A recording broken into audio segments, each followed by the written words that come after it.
everybody? Welcome to the Mirf and Vic Podcast. I'm here with the one, the only, Mirf. How are we doing today?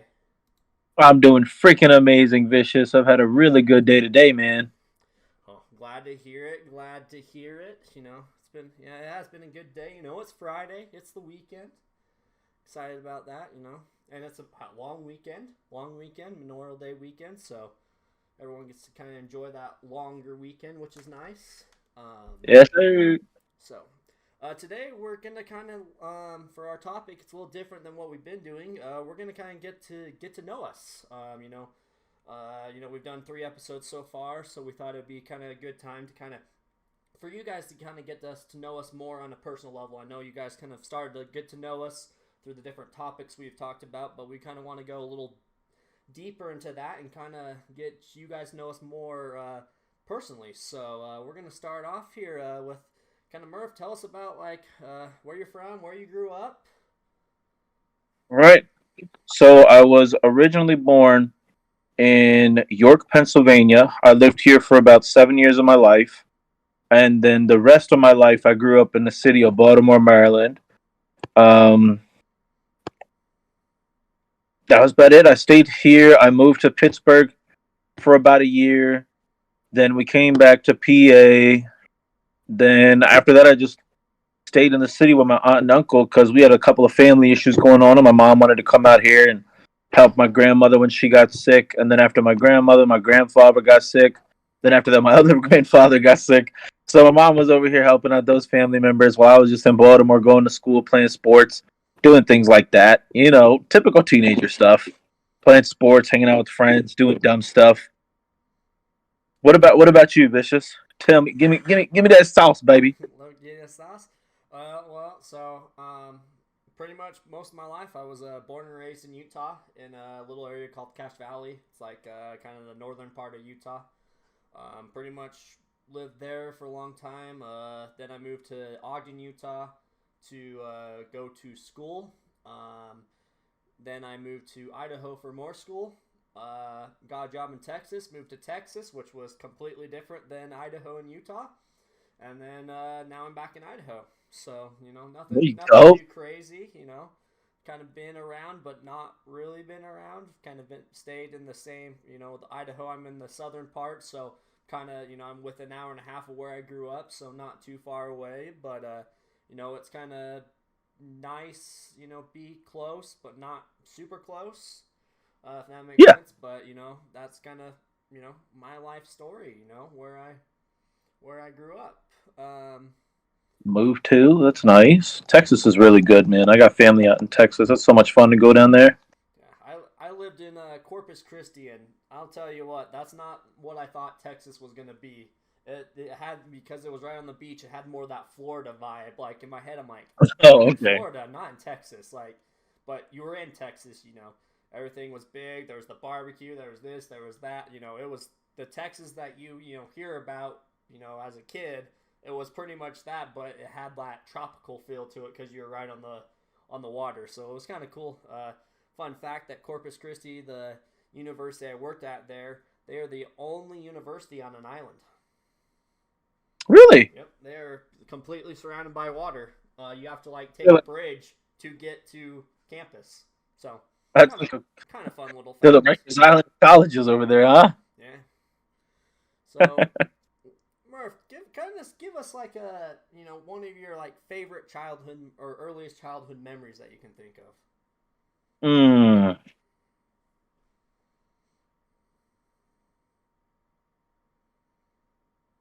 I'm trying to debate on whether I do one where I got in trouble as a kid or like a wholesome one. I think we'll go with the wholesome one because this whole story is going to be about me getting in trouble a lot. So, um, my favorite ever memory was coming to my grandmother's house, the one that I'm living in now to this day. Um, and every time I came here, I would come for breakfast, and my grandmother would make me 2 pancakes, 2 eggs, and she would make this strawberry compote that she would put on top of my pancakes. And I'll never forget. I used to like literally bother my mom till she would beat my ass. Like, okay, you have to shut up. Like, stop. We're not going to grandma's house. Shut up. I'd be like, I want breakfast. Mom's like, I will get you something from McDonald's. And my grandma had me so spoiled. I was like, I don't want McDonald's. I want grandma's breakfast. So I was used to get my ass whooped so much for wanting to come to grandma's house to eat breakfast all the time. That's my wholesome one. What about you, Vicious? What's one of your favorite childhood memories, or the earliest one you can remember? I think mine's kind of similar. Kind of all on Sundays, what we do is we'd always go to my grandma's house for lunch. So, everyone was there, most of the time. My cousins were there. So, we just always hanging Hang out, out. doing whatever it was on that Sunday. I remember we used to, like, make videos sometimes, like just random videos. Like we used to do like an American Idol type thing where like we purposely have people sing good or bad, and we'd like try and mimic. Like I think I was usually like Simon Cowell's, like that was preposterous. What are you even like? So What a bloody hell. so it was kind of fun. We did that. My grandma had one of those old Segas, so we'd play sometimes be playing Sega or Mm. Dreamcast, or I'd bring my system over. Me and my cousin, my grandma had an Xbox one time, so me and my cousin sometimes would just we like had a NASCAR game.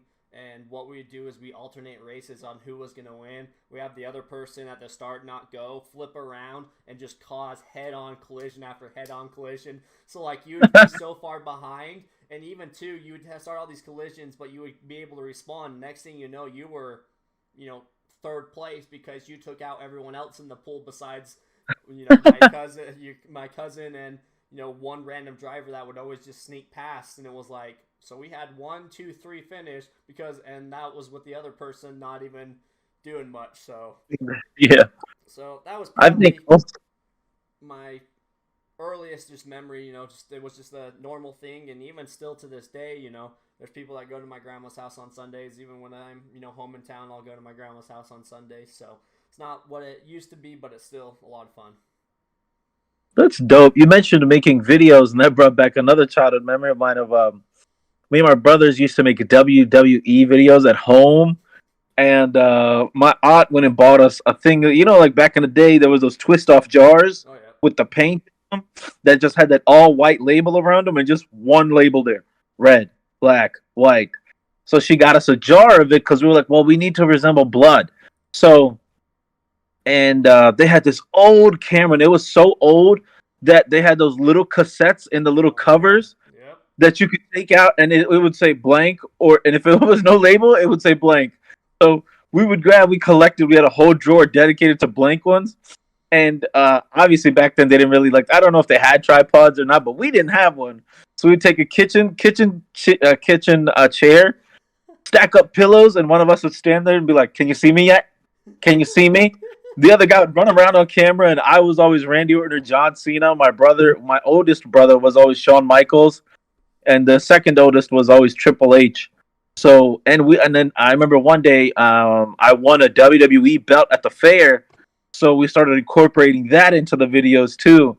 And then you mentioned also playing video games with your cousins, and I'll never forget how intense and competitive those WWE tournaments with my brothers were, or us playing Madden together. And he used to have that I genuinely think it was like maybe like a 20-inch TV. Like it was a little box, and we had to sit this close, and there's three heads just right next to each other like this, playing on this little TV. And yeah, that was so much fun. Those WWE videos, man. We lived in an apartment complex in the hood. You would just hear, because we had no downstairs neighbor, because our neighborhood was kind of really bad, so nobody ever wanted to move into those houses ever. So we would just be choke slamming each other, Batista bombing. We would take the mattress off of the sunbed and put it on the floor, and just a boom. Oh, Oh, those were the days, bitch. oh. You brought back some memories. Hey, I'm glad I could bring back those memories. There's things that you don't remember, and then all of a sudden it just hits you like, oh my gosh, I forgot about this, or I forgot about this, and sometimes And it's they're just always neat the though. golden ones. Just one little Yeah. thing. Also, it's like it just everything clicks. It's like, oh Yep. yeah. So Yeah, that's you know, true. we so me and you, pretty big gamers too. We talked about gaming with our cousins. Kind of, what is your earliest gaming memory or one of your favorite gaming memories? It's really specific. So my brothers created. I got so good at WWE that my brothers had to form an alliance with one another, and that every single match we played, we would turn elimination on, and they would try their hardest to double team me and eliminate me first. My oldest brother knew that he could beat the second oldest because the second oldest was really bad at the video game. So he'd be like, "You're the only threat. I needed an accomplice to help get rid of you." So I remember we were going for my favorite belt, which was the spinny WWE heavyweight belt. And I was like, well, John Cena has this in real life, so I'm going to get this with John Cena. But John Cena didn't have the same reversal timing and the reversal stamina that Randy Orton had. So I remember we were in a 6-man elimination chamber. It was me and my two brothers, and we put 3 AIs in. And both of my brothers waited outside of my elimination chamber. They just let the computers fight one another because I came in number 6, and they stood there waiting for me to come out. And somehow, I managed to beat all 5 of the other guys, including my 2 brothers and the other 3 AIs, and I still got the title. And so they stopped playing WWE against me for a month. I was like, "Hey, you want to play WWE? Don't talk to me. Go away from me. Get out of my room. Go away." And I'm like, "All right, I don't know, man." I know. I was just like, bro, it's not my fault. I'm kind of good at the game. I don't know why you're angry at me. Oh, it is. What about you? What's an early gaming memory for you, brother?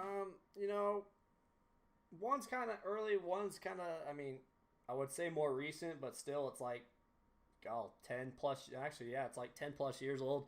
So probably my first one, is, well, it's kind of just playing with family members. I know we've talked about it a little bit, but. I used to play a lot with my dad, playing Madden too, NBA, anything like that. NBA, he was the Sacramento Kings, and he would play with the Kings when they had like Mike Bibby, Peja Stojakovic, Vlade Divac, and I don't know why, but I just could not beat him. I just tried. I could never just pull it off, and it just was frustrating all the time. Like, how am I not? How can I not pull it? Like. I would switch every team. I would be playing with the Jazz. I'd go switch to the freaking Miami Heat, and I'd switch to the Spurs. I'd switch to I would always struggle, and then, kind of playing, like we've talked about, playing Madden with my uncle. We talked about in that one of our previous episodes. But, playing Madden with my uncle when he would come into town, that was great fun. Like I said, we'd play multiple games all the time, just kind of going. There's a couple times, at my cousin's house, we would go, and I would spend the night there. We would like, hey, this more when I could drive, but we're like, hey, we're going to go out and just kind of drive around, and we'd load up on snacks, go back down to his basement and just play whatever games, it was NASCAR, football, NBA. We'd just be playing these games like for a long time, and then kind of the more recent one that I talked about would be going to my buddies' houses. And we do like games all night. We did a bunch of like Xbox. We did a bunch of Call of Duty, like I've said in previous episodes. But also we'd get Wii's, and we were playing like GoldenEye for like all night. We'd play like Rayman Rabbids. We'd play Mario Strikers, and we would literally just sit there from 6 p.m. to 5 a.m. and just go, and just play. So that's probably kind of my earliest like kind of gaming memories that I can think of. Like I said, some of them are older, but some more recent, but that's kind of like I think some of the highlights of my kind of gaming experience. Those are dope memories, man. Those are the type of memories that when you grow up you look back on and you hold those so close to you, and they're the best memories because they're so simple. It wasn't even going to Six Flags with everybody. It was none of that. It was the fact that just sitting in this small room that could barely fit the 3 of us, staring at this TV where I could literally hear my older brothers breathing on each side of my ear hole, or you just loading up on snacks with your cousins, staying in the basement, just running through every video game in that little Velcro folder with the little disc slots in it. I remember, bro. Oh my god, those are the memories, Vicious, and those were the times. So simple, nothing. Just hey, we're just coming up to get this 12 pack of Coke and these Lays and all this other stuff. We're gonna go right back down. I'm like, okay. Oh, those are the memories, Vish. Those are the days, bro. And it's kind of cool with so with that group that I told you about that we'd stay up all night and play.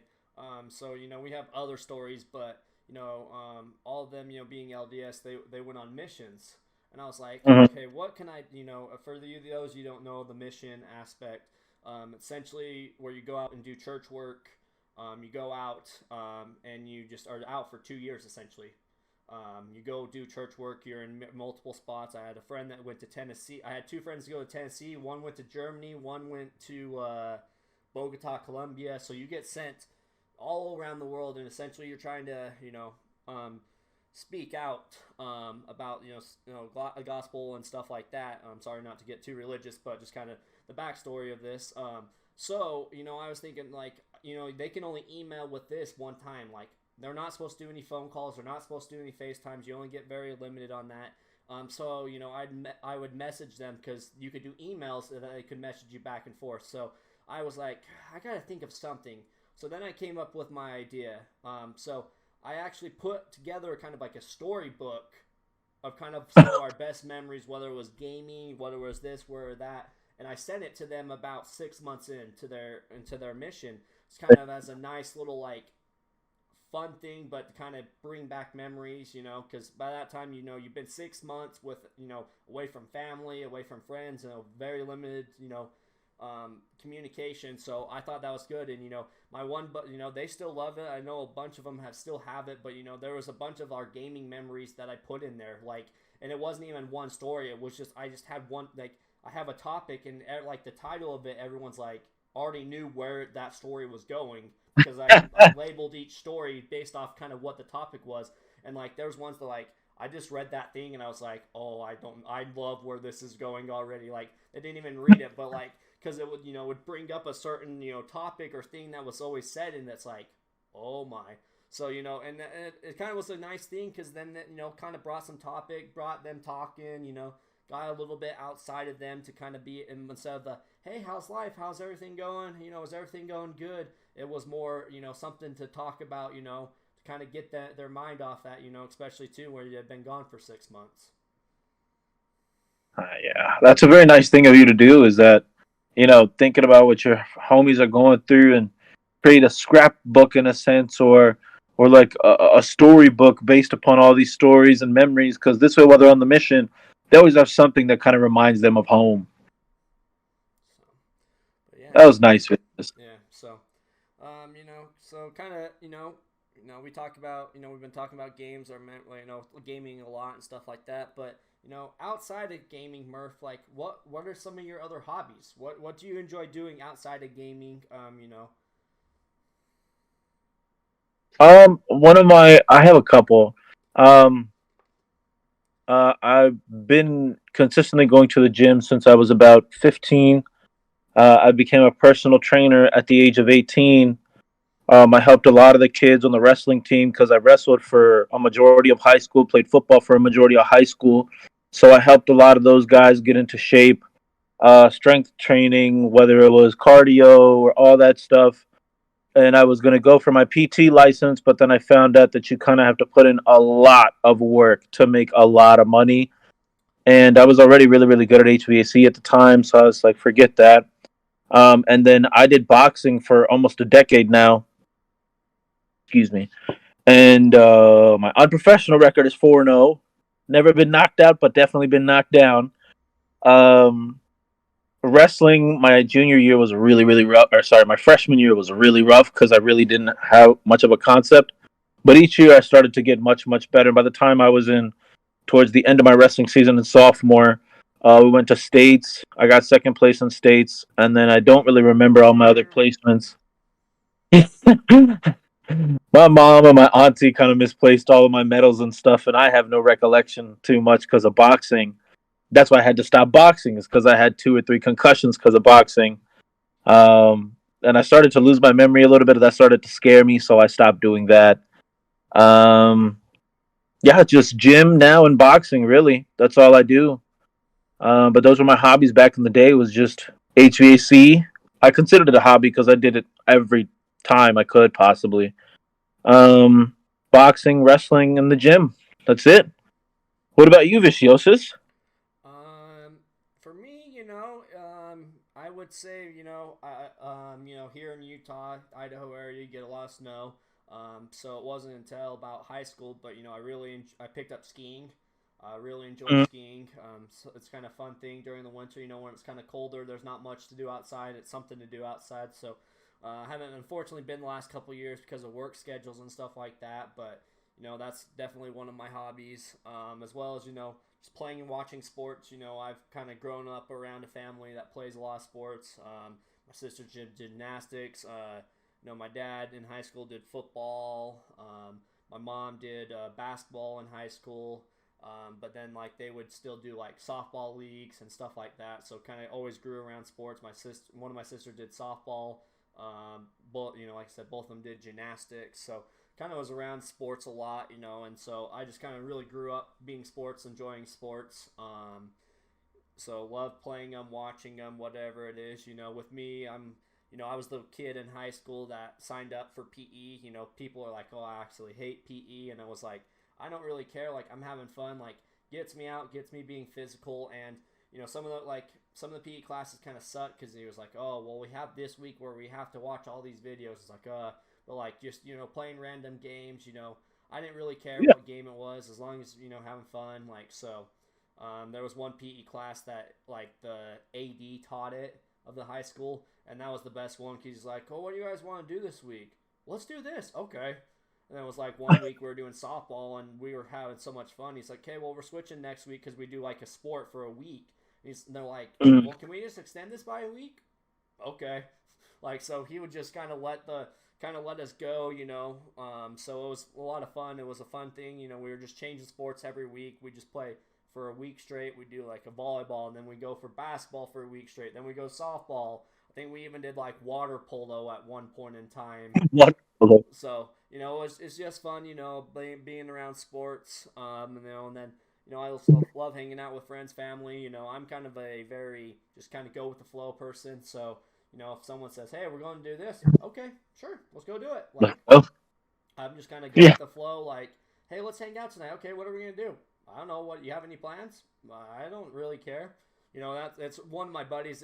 We always debate about this because we absolutely hate it because we literally sit. Well, no, we'll hang out for 4 hours, and 2 of the hours or 2 to 2.5 is us just sitting there figuring out what to do for that day. Yeah. We're just literally sitting there talking like, well, what should we do? Well, we need to get food at some point in time. Okay, where should we go get food? I don't know. There's this place, No, yeah. this place. Eventually, we just started becoming like, okay, I picked last time. You got to pick this. I picked food. You're picking what we're doing after. And then it Yep. was fun when we had this one friend. We had this other group of friends that we'd go hang out with. And like when we were bored, we're like, what should we do? I don't know. We could go to their house. Okay, so we'd show up unannounced, just seeing if they're home. Every single time they'd be like, oh hey guys, come in. And we just end up being there for like 3 hours just playing card games or this or that. But, we just knew that they would be home most likely and they'd be letting us in. So it was fun just to go over there and just hang out with them. So just getting another kind of good memory. I was with some of my high school buddies after kind of high school. So still, like I said, really fun to go hang out with them and be with them. So, we kind of talked a little bit, about our childhood memories and stuff like that, but, Murph, kind of give us one time that you kind of had like a hardship that you had to go through, kind of helped build you to become the person, you were back then. You didn't think it was, but now looking back at it, you realize, you put a lot of effort and time into this or that, and, it really helped pay off. One of the hardships, it's kind of like a life thing. It wasn't just like a moment. It was growing up with a single mom and being a son. And I'm not saying it's not hard to also be a daughter of a single mother, but I only know the experience of being a son to a single mother. And especially as a son growing up, you watch your mom work her ass off all the time, and you're like, as a son, you're like, I need to provide for you. I want to make your life better because you just spent these last X amount of years really busting your ass so that I could go to school, so that I could at least be in a school that provides these sports. Yeah, okay, I got to pay for my own equipment and all these other enrollment fees and stuff. That's fine. That's why I got a little side job to do it. But it was the fact that you provided me with that opportunity in this school district, in this school zone, in this school that supports these type of sports and stuff. So, growing up with a single mom, I remember when I moved to Pittsburgh for 1 year. Um, there's a couple of things. I saw my mom only 2 hours each day, and that was kind of rough because I never really got to get that like motherly love that a lot of guys get to get from their mothers. But I understood at a young age that she's doing it just to keep me alive and keep me afloat. So, but young me, it was kind of hard to accept that. And then there was a time where we had to live in our truck for like 3 to 4 weeks because she couldn't make the ends meet, and I was too young to get a job at the time to help her. So excuse me. Yeah, and that and even to this day, she's back with my real dad, and they're chilling. They're having a great life. They're enjoying themselves, and I love to see my mom happy. And back in the day, she would really, really get sad about being alone, and she's like, you don't understand. I am alone because you're not my husband. I'm like, yeah. Now I'm older, and I understand that. Um, so yeah, that's kind of a hardship that I don't deal with today, thank God. But I still deal with the fact that I want to provide for her, and that's kind of what pushes me to continue to do so well in social media and streaming and things like that. Is because I don't want her to continue to work so hard for the rest of her life. So that was my struggle growing up. Is growing up with a single mom, and that made me such a hard-working and persistent man that my first year in HVAC, I became the president of our extracurricular group, which was called Skills USA, and it's a widely known program for a lot of the kids in Baltimore, Maryland, who do HVAC. So I became the president of that group for 4 years straight, and I presented my group at a little event we used to go to each summer. So each school would pick a representative of their group to go and talk. Didn't have to be the president. And I remember my senior year, we had a female in our group. So before we went to the meeting, I talked to them all. And this is, again, me being raised by a single mother made me think about doing this because I'm like, if this was my mom in this situation, I'm going to talk to all 30 of these guys to see how we feel about this girl, if she deserves to be our spokesperson, if she deserves to represent us. Because, I mean, as a lot of people know, there's not a lot of women in blue collar work because that's just not it's not that they can't do it. The men there are very, very vulgar. So it's not like it's not a comfortable setting for a lot of girls to be in. And there are girls who fit in perfectly. They can hang out with the guys, and I love seeing that. But I had a chat with the boys, and the boys were like, "Yes, we need to have her present us," because she really did fit in well with us. If we called her a name or something, she'd call it to us right back. She'd keep up with it. Yeah, okay, we had to lift some stuff for her, or whatever, but that's okay. We all saw her as like a little sister. So that was kind of where I saw, me bettering myself as a man. And I got a job when I was 14. So I was doing wrestling, boxing, football. Well, I mean, wrestling and football are off in different seasons, but you know what I mean. Like in general, I was doing those two sports along with boxing, working a full-time job, and going to school. So, I always had a lot on my plate. And I think growing up with a single mother and seeing how well she did and the things that she put up with and the sacrifices that she made really made me the man I am today. So I'm very thankful for that struggle, though. What about you, Vicious? Talk to me, baby. First off, I want to say, thanks for sharing that story with us.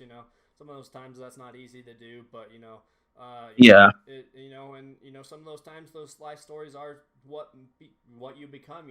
How you are now. So Yep. it's really cool to hear that experience from you, and how it helped you grow. Well, thank you, It's Vicious. like I said, sometimes you take that stuff for granted. You don't really like those hardships. You don't realize how hard they were until you get past them, and then you realize like, oh, like yes, it sucked. It was a struggle, but it helped me become that person I am now, and continue to do so.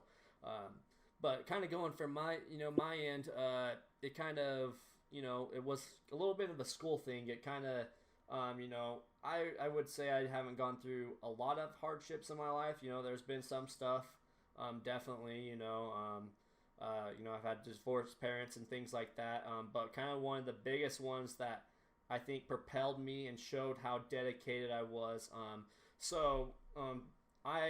an athletic trainer. I work with sports teams, take care of athletes, different injuries and stuff like that. So, why not? So, in order to become certified and you have to pass a test that is done at the end of your schooling.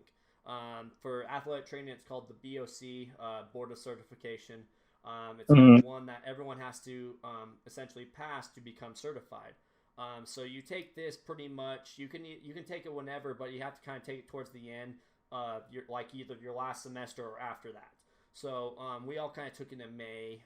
So I was like, okay, we took the BOC in May, it was April, but it takes there's like a 2-week window you can take the test, and then there's about like 2 weeks depending on the test. Usually that April one, there's a lot more because everyone that's graduating is also taking that test. But usually it takes about 2 to 3 weeks to actually get results.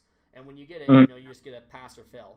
So, so kind of going a little bit on this story, I have my last final. Pretty much with this, in order to, pass, all you have to do is get a 70% above on the final. Like, I had good grades, had a good enough grade. All I had to do was get 70. Well, so I'm taking this final on the very last day. I take it, I get 68%. And I'm like, oh, God. Like, graduation is literally tomorrow. Right. Like, do I go to graduation? Am I graduating? So I go up, talk to the professor.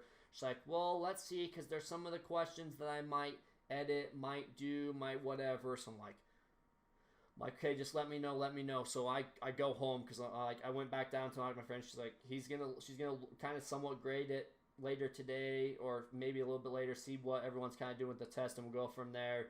So then I get home. I'm just flustered because I'm like, am I graduating tomorrow now? Am I not? What's going on? Right. And so I'm trying to study but keep myself entertained. But event with these, you had to go to a testing center on the campus. Well, I had one close to my house. The problem is it was the latest one, but it was 3:30 was the time that they wouldn't take any more exams. So it's an hour before they were closing. That's the last time they would start an exam.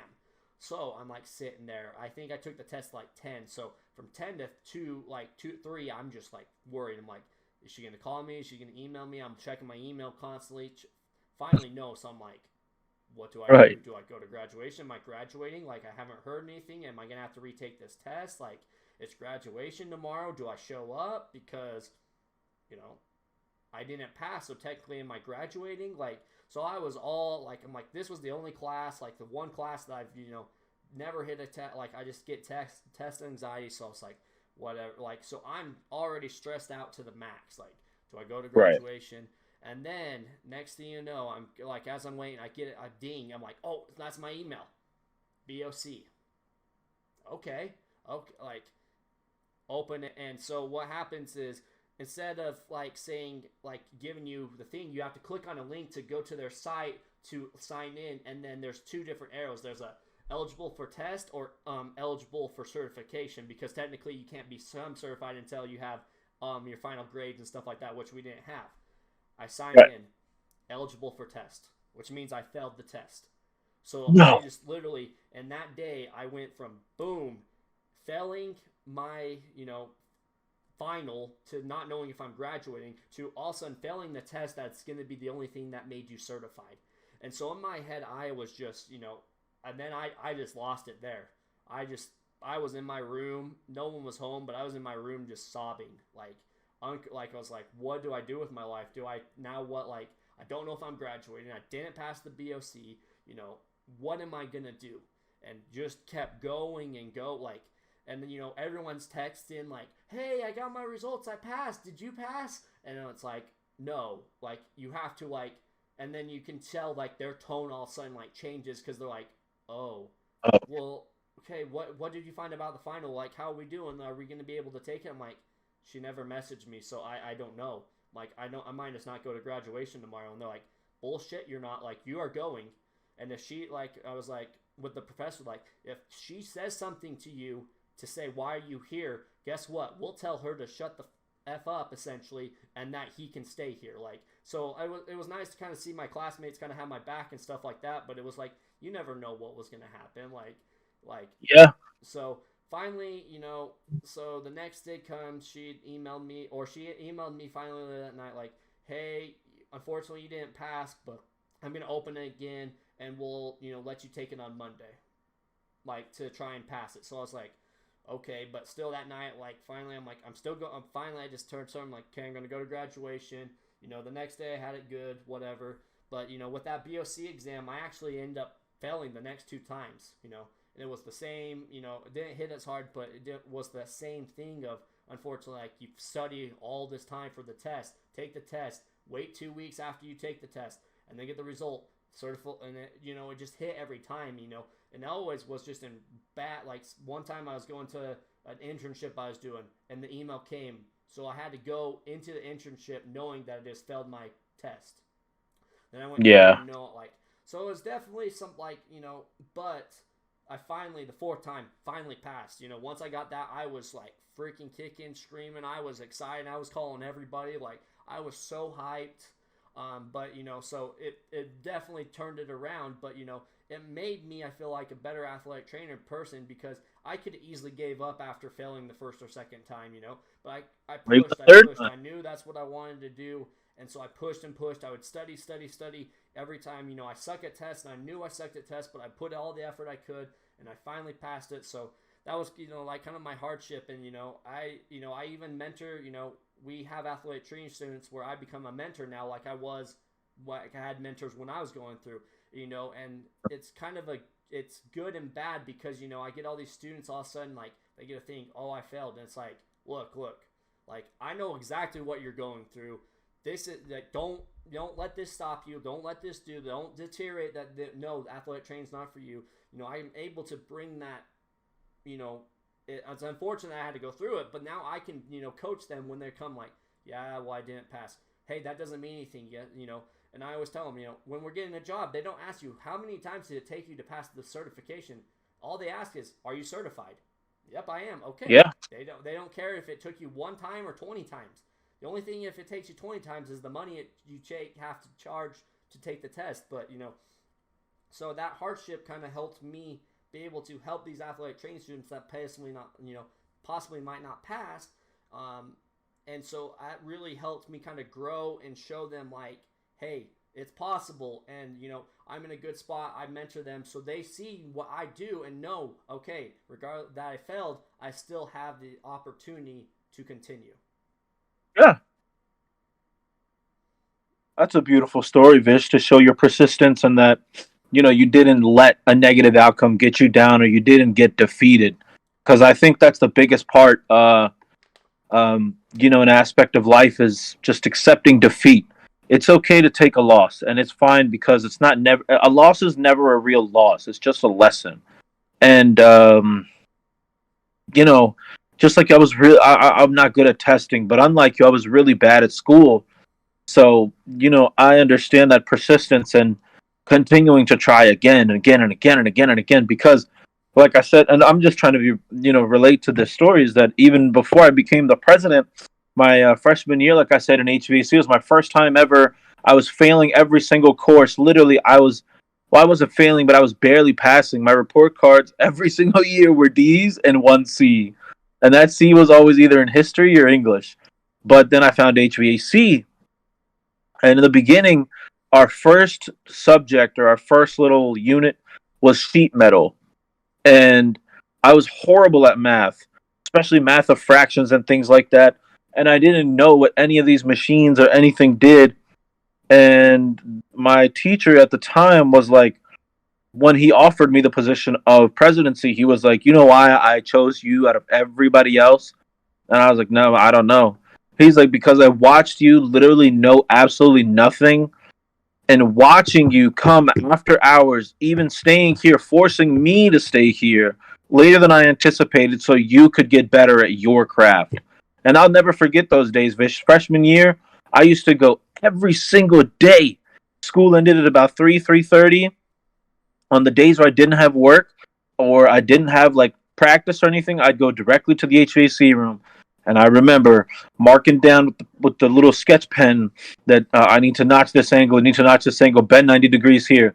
Okay, to make an S fold, I bend 90 degrees here, go halfway up to 90, bend that the other way. Then I can fit the other piece of sheet metal in there. And I'll never forget that. But that's a beautiful story because I feel like a lot of people can correlate to looking at something and seeing that they failed and completely feeling destroyed and feeling like giving up. But you never gave up. You continue to keep on pushing, and look at where you're sitting now. You're at a place where you've got probably even more knowledge than those people that failed or that passed the first time. You having to go through it over and over and over again, it really drilled that information into you. So I really do. I can appreciate that story. Kind of, we kind of talked about some of like our memories and stuff like that, that hardship, kind of come, both me, I know this kind of a little off topic, but both me and you, we stream, you stream Average Gamer Mirf, I stream Vicious 1VP, and we both stream on Twitch, and it's something, we enjoy, again, it's, kind of that gaming, that hobby that we've talked about, kind of, give us a little background of what caused you to stream or why you stream. Okay, so the reason why I stream, because in life I've done so many different jobs, and I'm genuinely, I think I'm God gifted when it comes to doing blue collar work, because once I graduated high school, I never knew how to lay concrete, but he showed me to it. He showed me how to do it at my job, and I did it perfectly the first time. I've built about 5 buildings, including 2 warehouses in my city. I also do side work for my family members and friends and things of that nature. And it's always really pretty work. It's always beautiful. It works every time. I never have to go back and check, even though I do regardless. But I know that I have that confidence in my work and in myself. I got a very serious injury when I was building my warehouse, and that was the last building I ever built. We had a go-kart and a lot of these subcontractors, and it was smooth concrete on the first layer of the warehouse. Back in the back was like the gravel concrete where you would use the rake and rake it. So, like when you're going into a warehouse, the concrete is really smooth and polished. But then when you're running outside and you slip and fall and you scrape your hand, that's that concrete right there that was on the back floor. So what happens on smooth concrete is when you lay water on it, your tires slip and slide. So me and my coworker were in the go-kart buggy, going around, checking on all of our subs, making sure that what we needed was done down to the requirements and things. And I made a left turn, and our entire buggy flips over on me and him. And now me and him are trapped under this buggy that's smoking, and you can start smelling like this thing's about to catch on fire. And he has both of his feet pinned under the go-kart. And I managed to somehow, by the grace of God, get my feet from out of it. And I lifted up the go-kart, and I kind of just, with my foot, pushed him in his chest, like kind of kicked his big ass out from underneath the go-kart. I got him out, and he could not walk at all. And my car was parked all the way at the end of the warehouse. So I basically I grabbed him, pushed him away from the go-kart just in case it did explode. And I ran like I was going to die to my car, get in, I whip out that hoe, get to my boy, and we get to the hospital, and I find out that I had fractured something in both of my ankles, and his ankle was about as swollen as my head was. So we both got really, really injured from that. And after that day, I never wanted to go back because you never know what could happen. And one thing that continues to make me feel like, life is worth living is that I need to make sure that I provide for my mother.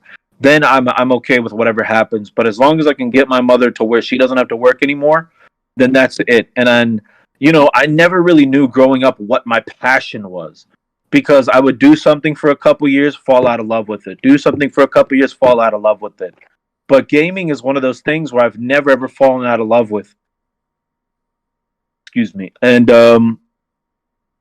it's a beautiful job. Like, I can stay at home with my family.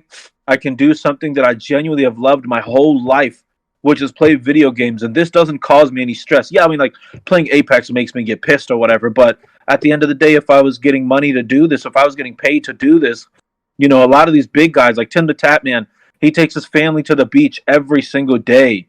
He bought his like Nick Merckx just had a whole new baby. These are the beautiful things, and all these things are because of streaming and making these YouTube videos and things of that nature. And I would love for that to be me one day, where I can just hit you up one day and be like, Vicious, you ready to work? You're not at work anymore. I just gotta wake your ass up. I'm like, bro, get on Minecraft. We need to start streaming for the day today. We're both making a really good amount of money to where we feel comfortable that, okay, this is my career now. And it would be the way that would like make me feel happy in my life, to where I can do something that I have a passion for and still satisfy the inner child in me of wanting to take care of my mother. You know what I mean?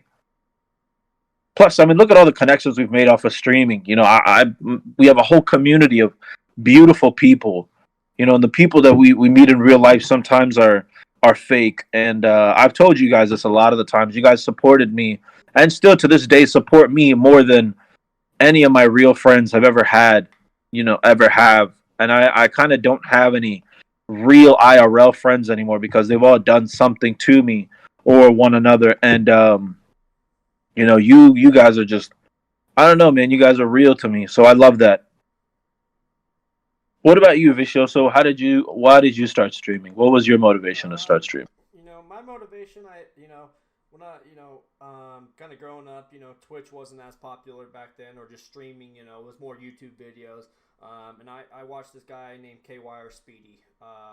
Him and they called themselves the Crew, Deluxe 4, Deluxe 20, Sidearms, Jehovah Witness, a bunch of different people that they gamed with. I just watched their videos, and they just, would just do random stuff. They had a bunch of GTA, they did a bunch of Modern Warfare, they did a bunch of this, that. So he was the one I, kind of was like, oh, I want to do some YouTube. I want to do YouTube. And then, I never realized, but he actually was like, I think we're like the same age, or within like a year or two of each other, like age-wise. So it's just, I didn't realize that when I was watching it, but, I just loved his videos and stuff. So I started kind of doing a little bit of YouTube here and there. Wasn't the greatest.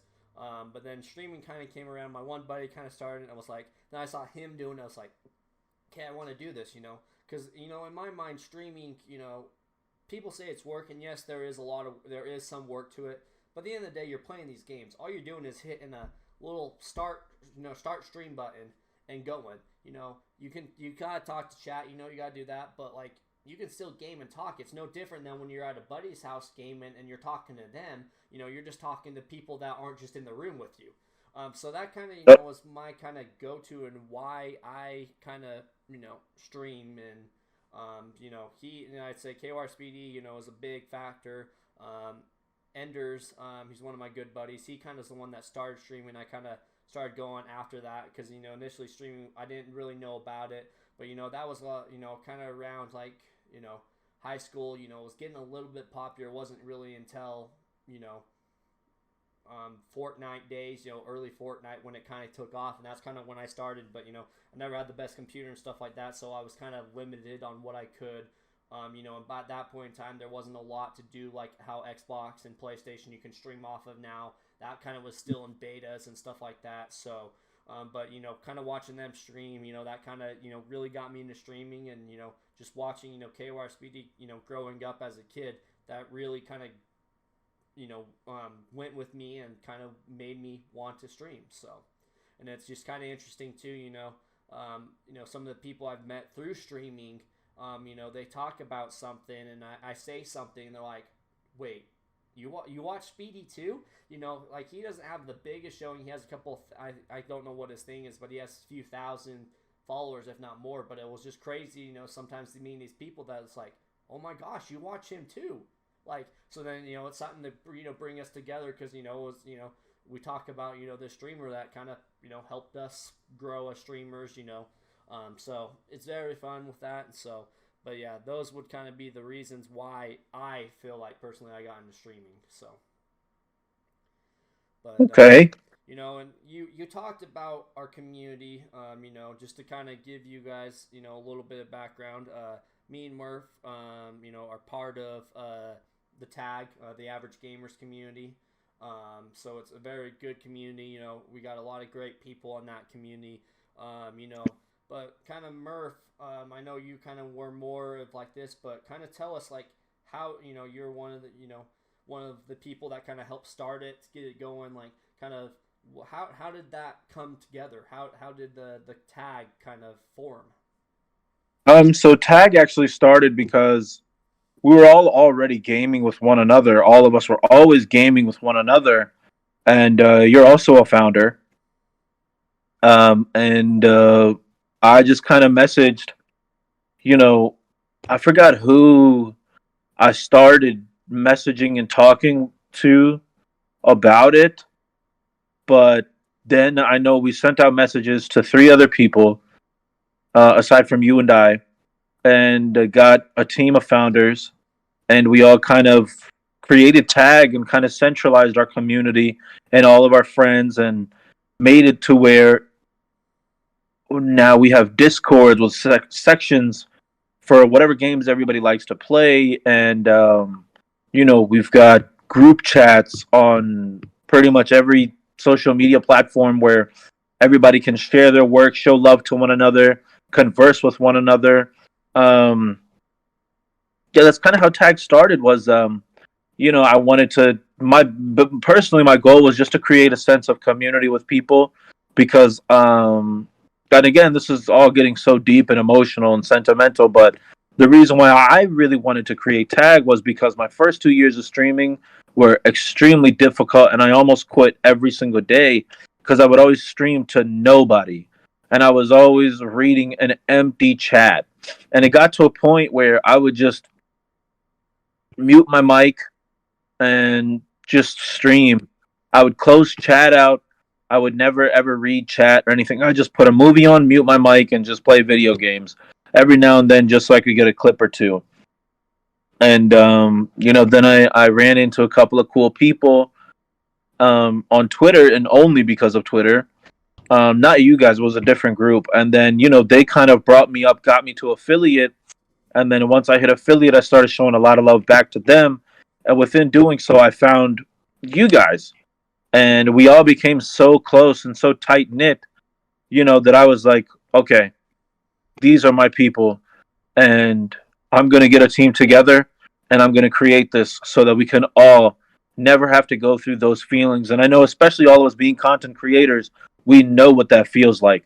And we know how harsh that is on your mental, to think that all this work I'm streaming for 7, 8 hours, especially after work, after the gym. I'm going to sleep late, to have to wake up early to go to my real job just so I can come back home and do this again to nobody. It really kills a person's morale. And I know there's not much we can do now for ourselves to kind of diminish that feeling for us. But if we can work towards making sure that a lot of these new streamers that we bring in, or people that we know and love that are streaming now, never have to feel that feeling, I wouldn't mind. You know what I mean? I would love that, and that's my goal. So for me, that's why I think I was so keen on creating Tag, and that's why I am a part of creating Tag. Well, you tell me, Vicious. You also as a founder. You tell me.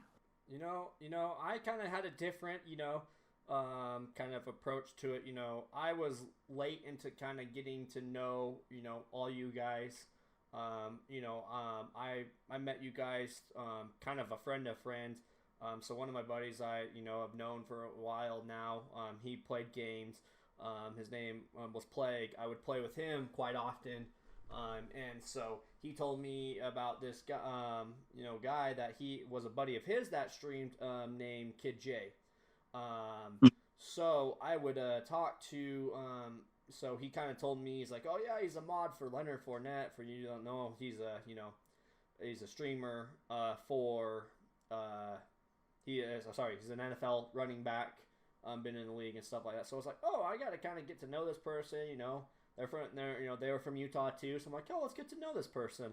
Kind of started into a couple of his streams. He was getting right to that point where he's trying to get affiliate. He had kind of gotten new to streaming, so I was trying to be there, be supportive, help someone, because, again, like you said, I went through that same thing. It took me 2-3. I know I wasn't consistent, but even when I got consistent, it took me like a year or so, maybe 6 months to a year to actually get affiliate. So I wanted to help this man, help him grow and try and get affiliate. So he finally hit affiliate, and then I started kind of following a couple people. He played with IMX VJ, so kind of met them. And then, one day he's like, yeah, he put on Twitter, he's like, yeah, we're doing customs tonight, and or on Friday, if anyone wants to join. I'm like, hey, like, I'd love to join. He's like, oh, well, I got a full team, but it's just kind of, you can come and join, and we're join random teams. So I'm like, okay, sure, like, I'll come. Like, it's like, I think I played a game, and then a couple of the games, like, okay, we're switching. But then, from that, I think it was you and Ninja Kelly and I think Zan, I can't remember, Mackie, I can't remember who else were considered the host of it. I kind of started tuning into some of your guys' streams. I think I started kind of Zan first. It was like, okay, like, oh, trying to, like, hey, and, I remember that first day I kind of went to some people's streams and followed them, like, hey, this seems like a cool group. I'm going to give a couple of these people our, follows, just kind of, show my appreciation for what they're doing, but then kind of, get to meet a couple people. So, and then I just go, like, it was like, okay, we're doing it next week. I'm doing it next week. We're doing it next week. I'm like, okay, so, like, every week I'm kind of was just joining, like, I'll just play, and then I slowly kind of started building those relationships with everyone in the group. You, Mackie, Zan, also, kind of growing those, and then it was like, okay, and then, we started kind of having a little bit of, like, some Twitter messages being started and stuff like that, like, hey, this is when we're doing this stuff, and then there was the one day, you're like, oh yeah, like, tag, like, we're gonna call ourselves Tag. So it's like, okay, cool, like, I'm just gonna put in my bio, like, I have nothing else in my bio, but, like, if we're gonna call our gaming group kind of Tag, like, sure, I thought it was kind of, more, it was like a, like, serious but not serious type of thing, like, oh, we're, like I said, KY Speedy, they were the crew. That was their name. Like, they had some, but, so I was like, okay, let's join. And, then next thing you know, I get a, message from some of you guys, and it's like, okay, so we're going to really start this. And I'm like, wait, why am I in here? Why am I, why? And they're like, and then you guys kind of explain, like, we loved your enthusiasm. You're the one that started putting, like, things and, putting it in your bios and actually showing love to it and, like, actually making the idea, and, like I said, for me, I wouldn't say I was necessarily thought it was a joke. I thought it was more just, a casual thing, but, like, I didn't realize, what the extent was, and I've been happy since with it, like I said, I keep growing. I've been meeting more and more people through it, and it continued to grow. The community continues to grow. I mean, initially in our Discord, we started with, our main people, but we were around 20. I think now the Discord, we're up almost to 70 people, whether, that's from me, from all of us kind of inviting other people, but, you're getting to know more people. We show love to everyone's streams. If you have your Twitch engaged, it shows off. It will send out a thing saying, oh, hey, you are, this person went live. Go check them out. This person went live. It's a way to kind of show people that, hey, these other people are live, but also kind of helps promote other streamers as well, and I feel like that's what the kind of tag community was initially, and it, like you said, it, we're trying to show love to everybody. We want to show love, they show love to us, so let's show love to them, and, we know the hardships of streaming, so more people you can be in there kind of helps, I know as a group, tag has helped dozens of people, if not more, have hit affiliate, whether that was they were part of tag, they were someone that we just randomly met through, I know Zan likes to do random raids, that's even gotten me a little bit to start doing it, but we'd randomly raid someone like, oh, we're part of tag, well, what is that? So, like, then they start coming, join in, or they're like, oh, that's cool, and, like, they start coming in, talking to other people in our community, so, like, it slowly grows, but then, those people, they still feel appreciated because we'd find those people that, we're on, like, 45 followers, 45.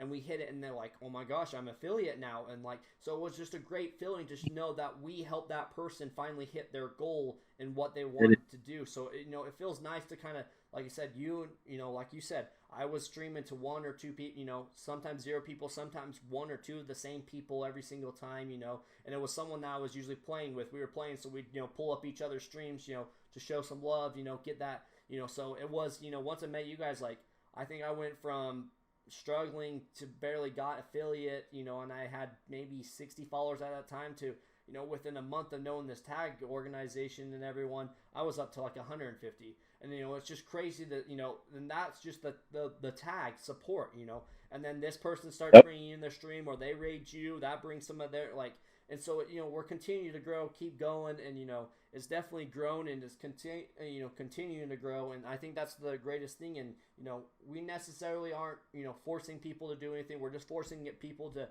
be themselves.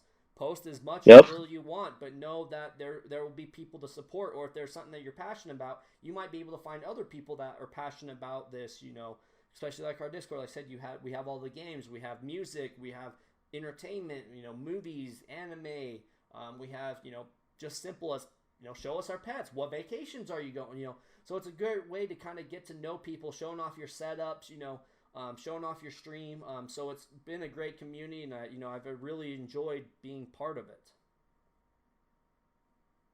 I can agree, Vicious. I can agree a lot, and it's a beautiful feeling to know that,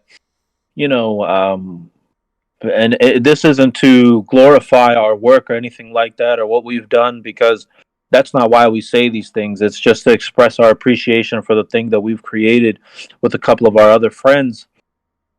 And, our consistency and persistence, we've helped a lot of people get to affiliate. And when you think about it, it's another source of income.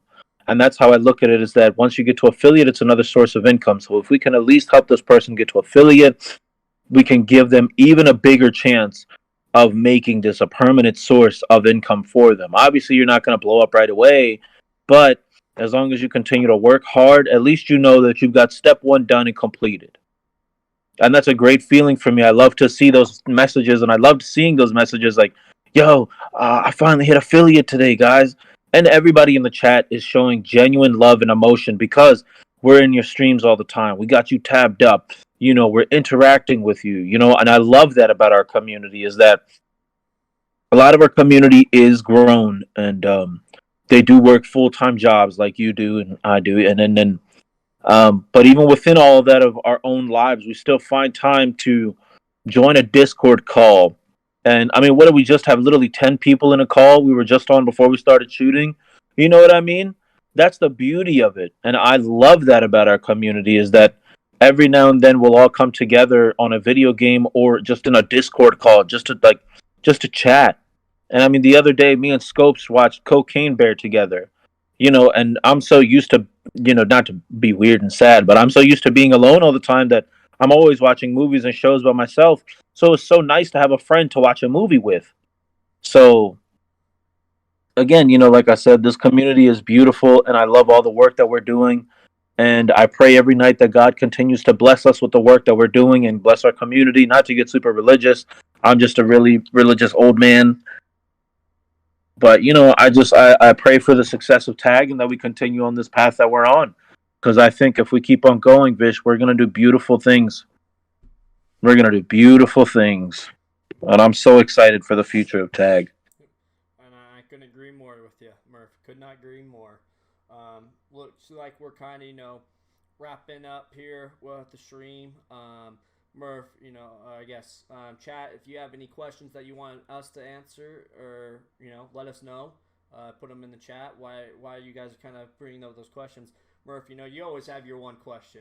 What question we got today? What are we answering here today? I know I had one. We were talking about a question before we started shooting, but I forgot that. But I have another one. Trying to think of a way to word it. Okay, well, I had another one. What was one childhood restaurant that you had that you could not get over? Like, how me coming to my grandma's house for breakfast every day and getting my ass whooped? What was that one restaurant for you that would get you your ass whooped because you wanted to go there all the time? And what did you get from their menu all the time? It never changed. Never changed. You always got the same exact order every time. I would probably say it was kind of newer, but it's a place called Firehouse Pizzeria. It's Hmm. in Cache Valley. Great place. If any of you are, from Cache Valley, you know what I'm talking about. Or if you don't know what I'm talking about, you better go there.